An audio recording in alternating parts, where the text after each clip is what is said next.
So we need to get the out of here, like now. I can't see you guys, you have to go slower. I can't tell where you guys are. It's a heck of a time running through an abandoned bunker in the dark with nothing but a hazmat suit on your back and 3 of your closest buds at your side. Oh wait, that's not your closest bud at all. It's a grotesque, white-eyed monster eating their corpse and using their body like a puppet. Welcome to Lethal Company, a co-op survival horror game that's all about digging deep into the procedurally generated and largely haunted crevices of exoplanetary human history for loot. This is a simple but highly enjoyable premise, and thankfully there's enough chaos decking the halls of its current early access version to sink an entire weekend into its depths, without realizing you've done so. But even with such a riveting loop and plenty of monsters to make it satisfyingly treacherous, Lethal Company does still feel like the work in progress it is, thanks to its janky graphics and having little to no story to carry it.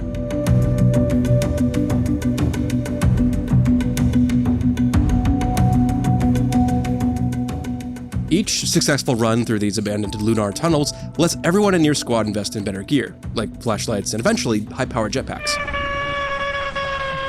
so that you can take on higher-tier expeditions to places like the elusive and extremely dangerous moon of Jupiter, Titan. Inventory space is rather limited. You're only given 4 slots in total, and they're quickly strained when you factor in that you effectively need to carry a flashlight or a walkie-talkie. Plus, everything in your inventory weighs you down, making it appropriately tough to get away if you're carrying a heavy load of loot. Thanks to Lethal Company's plethora of challenges and secret dangers, it is an absolute blast to try to escape, even when you die horrifically. My favorite comic relief moments took place from the comfort of the death cam. Open the door! Open the goddamn door! Open the door! I've deeply enjoyed learning how Lethal Company works, getting a little savvier with each run, and even after spending about 15 hours with it, I still feel like there's plenty left to discover. What's hiding on the frozen moon of Rend? Has anyone heard about the mysterious ghost girl who only appears to one crewmate at a time before she kills them? Hell to the no, I just fucking heard her, dude. How did that guy just get eaten back at base? And on a side note, why am I gaining experience points and leveling up when there are no unlocks? It's a little frustrating that Lethal Company raises a few questions that it doesn't yet have answers to. But hey, at least there are no microtransactions. Still, Lethal Company already instills a sense of wonder, subtly mimicking the early days of Minecraft in the way I had almost no clue what I was going to find whenever I selected my destination at the beginning of every in-game day. There are currently 8 different explorable moons, each varying in difficulty, with higher difficulty moons costing more currency to land on, so you effectively have to ante up before you make your run.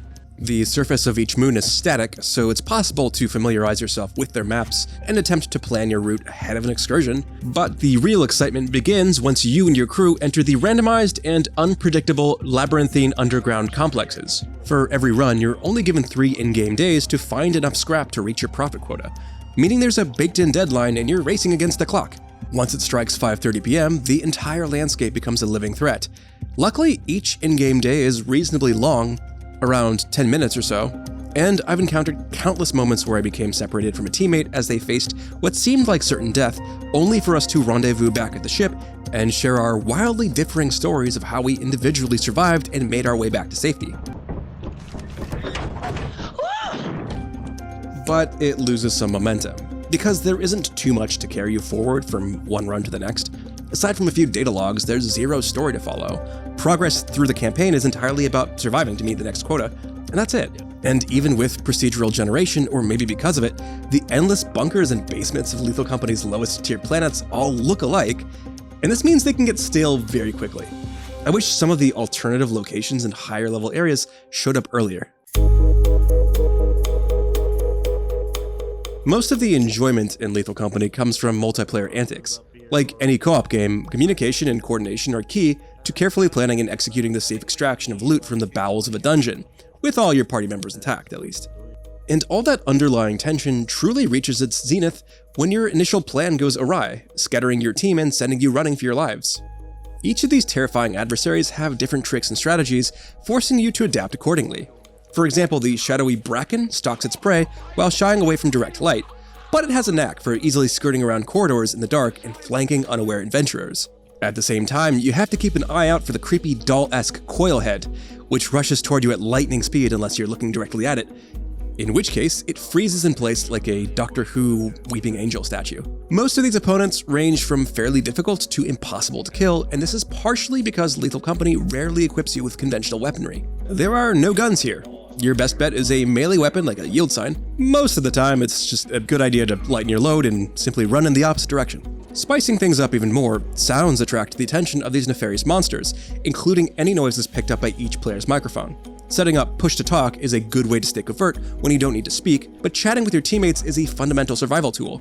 This built-in limitation makes every bit of communication significantly more important because you have to keep chatter to a minimum, especially around sound-sensitive monsters like the eyeless dogs. Inversely, talking to your teammates over walkie-talkies or while huddled in a group can keep your avatar's sanity meter from filling up, lessening the chances of monsters spawning in the first place. This mechanic keeps Lethal Company interesting at all times, especially since you can use a particularly loud teammate as a tool to, for instance, draw monsters away from a valuable piece of loot. It's all made a bit simpler once you're able to equip multiple party members with walkie-talkies, including at least one who can stay behind on the ship, directing your expedition over radio comms, while opening doors remotely and helping you navigate around potential threats by telling you where to go. That said, I found it's a bit of a chore to sit in the ship and direct everything, instead of venturing into the dungeon yourself. At least it gets a bit more interesting after dark when monsters spawn near the ship.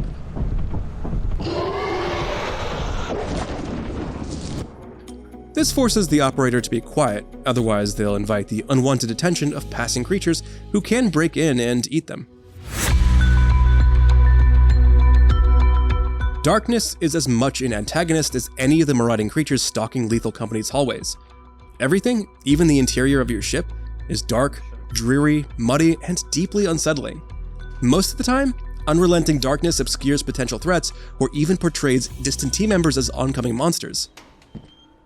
You're running away from me, what the f***? As in other survival horror games like Alan Wake 2, the most powerful weapon at your disposal is often a flashlight, which cuts through the darkness and allows you to safely navigate out of harm's way. Also, it's smart that Lethal Company's flashlights both hold a limited charge and can potentially attract unwanted threats when switched on or off. This forces you to be tactical about how and when you use them. Lethal Company's constant tension is partially due to its lo-fi graphical style, which obscures details and makes everything look like it was rendered on a PlayStation 1 in a good way.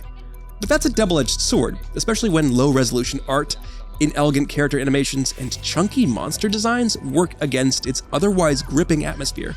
Sometimes what would have been a scary moment rapidly devolves into a less welcome kind of comedy when a creature glitches through the geometry of the map.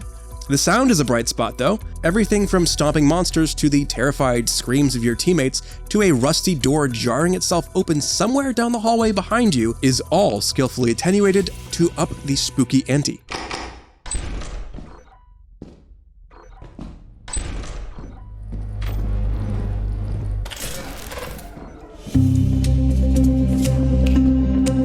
There's nothing quite like a multiplayer survival horror game that's as unceasingly spooky as it is hilariously chaotic, and there are a few that manage to balance horror and comedy as well as Lethal Company.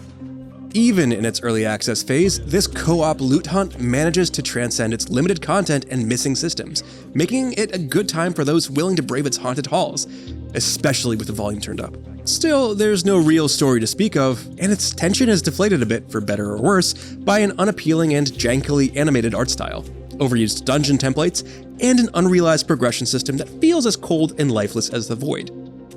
We can expect to see a lot of that get improved on during early access, of course, but what it lacks in features right now, it makes up for by offering a strong survival loop that's satisfying enough to make me want to stick around and see it get built upon. It's already well worth trying out with a group of buds. For more horror and monsters, check out our reviews of Alan Wake 2 or Call of Duty Modern Warfare 3's Zombies mode. And for everything else, stick with IGN. Oh, you spawned. Hey, towards my voice, come towards my voice. Can you get out the exit door? Alright.